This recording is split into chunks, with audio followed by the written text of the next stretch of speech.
In 1692, young girls in the village of Salem began having violent fits, contortions, and uncontrollable outbursts of screaming, which led to a witch hunt and the execution of some 20 girls. In 1962, several villages of people from Tanzania literally couldn't stop laughing, some for up to 18 months. In 2006, people in Mumbai and Gujarat started drinking seawater as they honestly believed it tasted sweet, however, which only led to outbreaks of disease. So the question we are left to ponder is what caused such unusual events?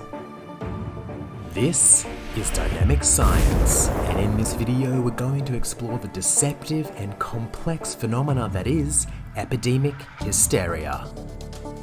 An outbreak of fatal fits of dancing or a group of teenagers fearful about losing their genitals is not uncommon when it comes to such a topic. Clinically called mass psychogenic illness, but more commonly known as mass hysteria. It is a condition that begins in the mind rather than in the body and is distinct from other types of collective delusions as it can involve physical symptoms. It is defined as a social phenomenon that transmits collective delusions or beliefs, whether real or imaginary, through a population, and can be seen as a collective obsessional behavior which shows prevalence in periods of high stress within a community. In the Salem witch trials, people truly believed that the devil had turned these girls into witches, as their behavior resembled that of someone possessed. By the end of the ordeal, 20 women were tried and executed. In 1692, such symptoms couldn't be comprehended, so witches would have seemed plausible. Today's theories suggest that the first two girls may have consumed moldy bread or could have been sick with some bird-borne illness, but this still doesn't explain all the other girls. However, a prolonged exposure to a stressful environment most certainly does, as our next historical event will demonstrate. In 1961, Tanganyika, Tanzania had recently declared independence from Britain, with many citizens now experiencing symptoms of post-traumatic stress disorder from the enslavement of their people and uncertainty of their future. In one village in particular, a little girl in school started laughing endlessly, which soon enough turned into nearly 60% of students not only laughing uncontrollably, but aimlessly running around and behaving violently. As this occurred for days, breathing problems and fainting due to so much laughter became a serious threat, leading to the closure of not only this school, but 13 others that had contracted the phenomenon. However, the story doesn't end here.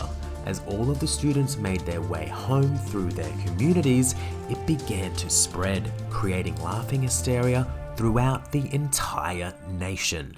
It was only after 6 to 18 months did the epidemic of laughing hysteria begin to dissipate. Now let's take a closer look at the residents of Mumbai, India in 2006 who claimed that the seawater from rivers had suddenly turned sweet. Within hours, neighbouring towns claimed that the seawater at Tifel Beach had also turned sweet. Despite the warnings from the Maharashtra Pollution Control Board not to drink the water, many collected as much as they could. By 2 p.m. the next day, those involved reported the water was salty once again and disease had set in.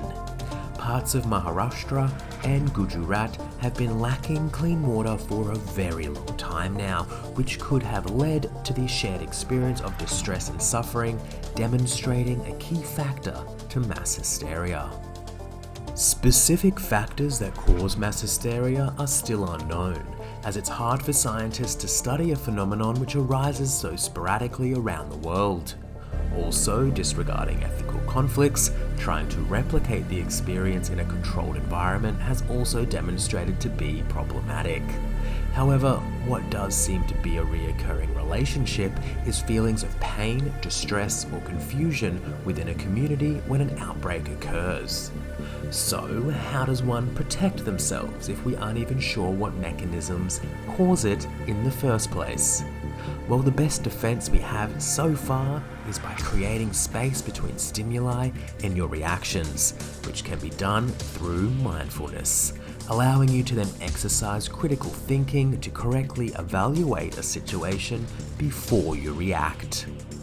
Enjoying the content? Then shout us a coffee. And don't forget to like, share, and subscribe to our channel for your weekly dose of dynamic science.